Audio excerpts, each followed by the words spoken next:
And today, this is Roger Hibbard and my beautiful wife Elizabeth, and we are reading our 4 chapters through the Bible. Today, the 2 in the Old will be the 10th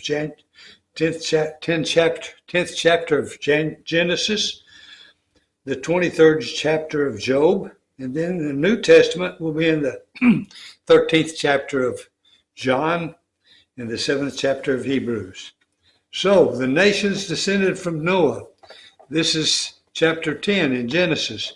These are the nations of the sons of Noah, Shem, Ham, and Japheth, sons who were born in them after the flood. The sons of Japheth, Gomer, Magog, Madai, Javan, Tubal, Meshach, and Tiras. The sons of Gomer, Ashkenaz, Riphath, and Togarmah. The sons of Javan, Elisha, Tarshish, Kittim, Dodanim. From these the coastland peoples spread in their lands, each with his own language, by their clans in their own nations. The sons of Ham, Cush, Egypt, Put, and Canaan. The sons of Cush, Seba, Havilah, Sabta, Ramah, and Sabtika. The sons of Ramah, Sheba, and Dedan. Cush fathered Nimrod. He was the first on earth to be a mighty man. He was a mighty hunter before the Lord. Therefore it said, like Nimrod, a mighty hunter before the Lord. The beginning of his kingdom was Babel, Erech, Akkad, and Calneh in the land of Shinar. From that land he went into Assyria and built Nineveh, Rehoboth, Calah, and Resen, between Nineveh and Calah. That is the great city. Egypt fathered Ludim, Ananim, Lehabim, Nephtahim, Bethsharim, Cashem, from whom the Philistines came, and Caphatorim. Canaan fathered Saddam, his firstborn, and Heth, and the Jebusites, and the Amorites, the Girgashites, the Hivites, the Arkites, the Sinites, the Arvelites, and the Zemarites, and the Hamathites. Afterward, the clans of the Canaanites dispersed, and the territory of the Canaanites extended from Sidon in the direction of Gerar as far as Gaza, and in the direction of Sodom, Gomorrah, Admah, and Zebulun, as far as Lasha. These are the sons of Ham by their clans, their languages, their lands, and their nations. To Shem also, the father of all children of Eber, the older brother of Japheth, children were born, the sons of Shem, Elam, Asher, Ashurshad, Lud, Aran. The sons of Aram, Uz, Hul, Gether, and Mash. Arphaxad fathered Shethel, and Shelah fathered Eber. To Eber were born 2 sons. The name of the one was Peleg, for his days in the earth was divided, and his brother's name was Joktan. Joktan fathered Almadad, Sheleph, Azarmaveth, Jerah, and Hadoram, Uzal, Diklah, Abel, Abamel, Sheba, Ophir, Havilah, and Joabah. And these were the sons of Joktan. The territory in which they lived extended from Misha in the direction of Sephar to the hill country of the east. These are the sons of Shem by their clans, their languages, their lands, and their nations. These are the clans of the sons of Noah, according to their genealogies and their nations. And from these, the nations spread abroad on the earth after the flood. And now we turn to Job, where we'll be doing the 23rd chapter of Job. Then Job answered and said, Today also my complaint is bitter. My hand is heavy on account of my groaning. Oh, that I knew where I might find him, that I might come even to his seat. I would lay my case before him and fill my mouth with arguments. I would know what he would answer me and understand what he would say to me. Would he contend with me in the greatness of his power? No, he would pay attention to me. There an upright man could argue with him, and I would be acquitted forever by my judge. Behold, I go forward, but he is not there, and backward, but I do not perceive him. On the left hand, when He is working, I do not behold him. He turns to the right hand, but I do not see him. But he knows the way that I take. When he has tried me, I shall come out as gold. My foot has held fast to his steps. I have kept his way and have not turned aside. I have not departed from the commandment of his lips. I have treasured the words of his mouth more than my portion of food. But he is unchangeable, and who can turn him back? What he desires, that he does. For he will complete what he appoints for me, and many such things are in his mind. Therefore I am terrified at his presence. When I consider, I am in dread of him. God has made my heart faint. The Almighty has terrified me. Yet I am not silenced because of the darkness, nor because thick darkness covers my face. And now we turn to the New Testament, and we're in the 13th chapter of John. Now before the feast of the Passover, when Jesus knew that his hour had come to depart out of this world to the Father, having loved his own who were in the world, he loved them to the end. During supper, when the devil had already put it into the heart of Judas Iscariot, Simon's son, to betray him, Jesus, knowing that the Father had given all things into his hands, and that he had come from God and was going back to God, rose from supper. He laid aside his outer garments, and taking a towel, tied it around his waist. Then he poured water into a basin and began to wash the disciples' feet and to wipe them with the towel that was wrapped around him. He came to Simon Peter, who said to him, Lord, do you wash my feet? Jesus answered him, what I am doing you do not understand now, but afterwards you will understand. Peter said to him, you shall never wash my feet. Jesus answered him, if I do not wash you, you have no share with me. Simon Peter said to him, Lord, not my feet only, but also my hands and my head. Jesus said to him, the one who is bathed does not need to wash except for his feet, but is completely clean. And you are clean, but not every one of you. For he knew who was to betray him. That is what he said, not all of you are clean. When he had washed their feet and put on his outer garments and resumed his place, he said to them, do you understand what I have done to you? You call me teacher and Lord, and you are right, for so I am. If I then, your Lord and teacher, have washed your feet, you also ought to wash one another's feet.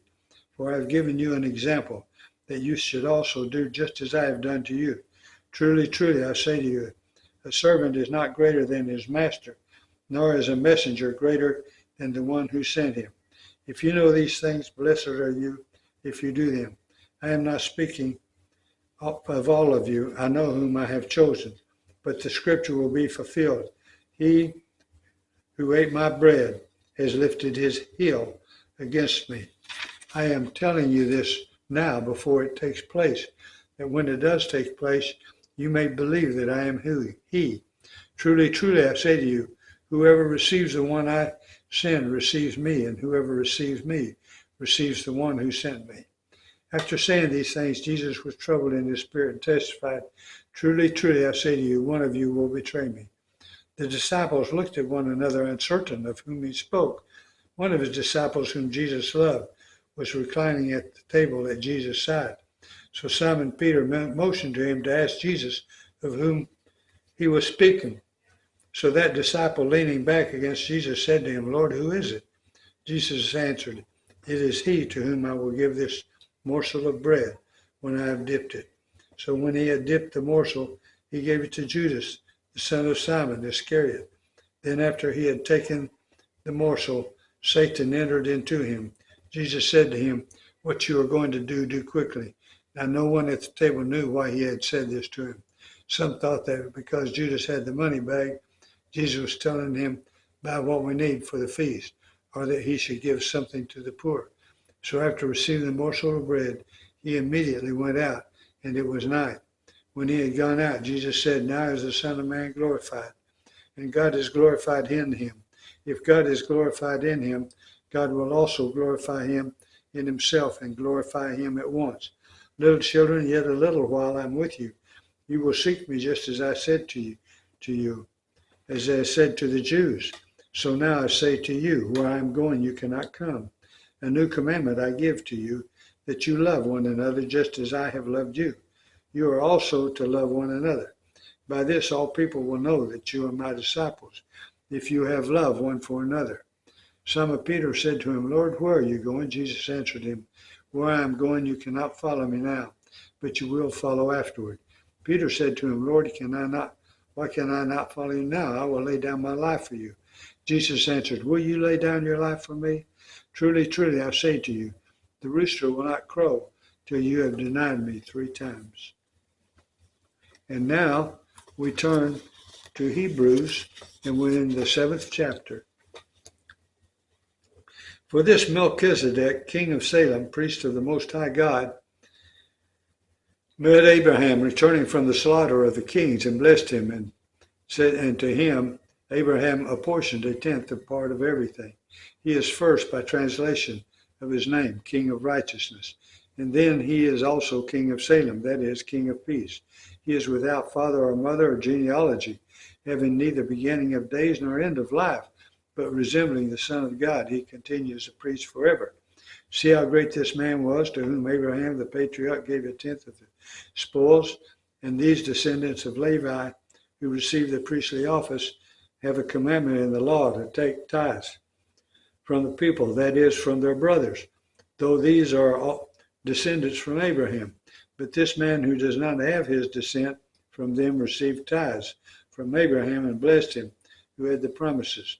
It is beyond dispute that the inferior is blessed by the superior.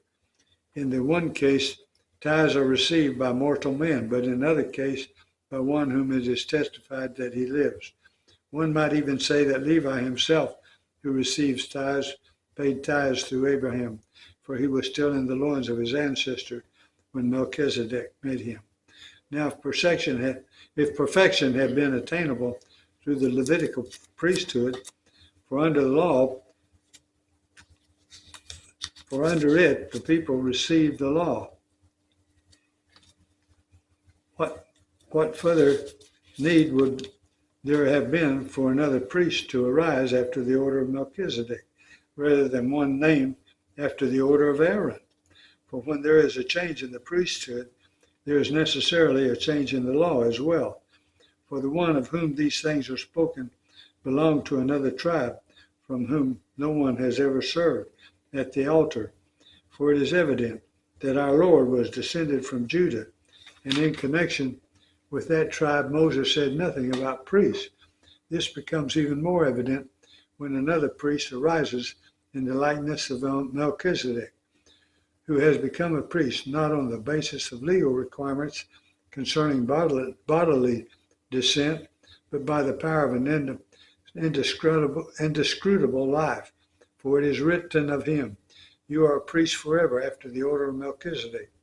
For on the one hand, a former commandment is set aside because of its weaknesses and uselessnesses, for the law made nothing perfect. But on the other hand, a better hope is introduced through which we draw near to God. And it was not without an oath, for those who formerly became priests were made such without an oath. But this one was made a priest with an oath by the one who said to him, the Lord has sworn and will not change his mind. You are a priest forever. This makes Jesus the guarantor of a better covenant. The former priests were many in number because they were prevented by death from continuing in office. But he holds his priesthood permanently because he continues forever. Consequently, he is able to save the uttermost, those who draw near to God through him, since he always lives to make intercession for them. For it was indeed fitting that we should have such a high priest, holy, innocent, unstained, separated from sinners, and exalted above the heavens. He has no need, like those high priests, to offer sacrifices daily, first for his own sins and then for those of the people, since he did this once for all when he offered up himself. For the law appoints men in their weaknesses as high priests, but the word of the oath, which came later than the law, appoints a son who has been made perfect forever. I thank you for listening to these 4 chapters today, and may God add his blessings to you Thank you for listening.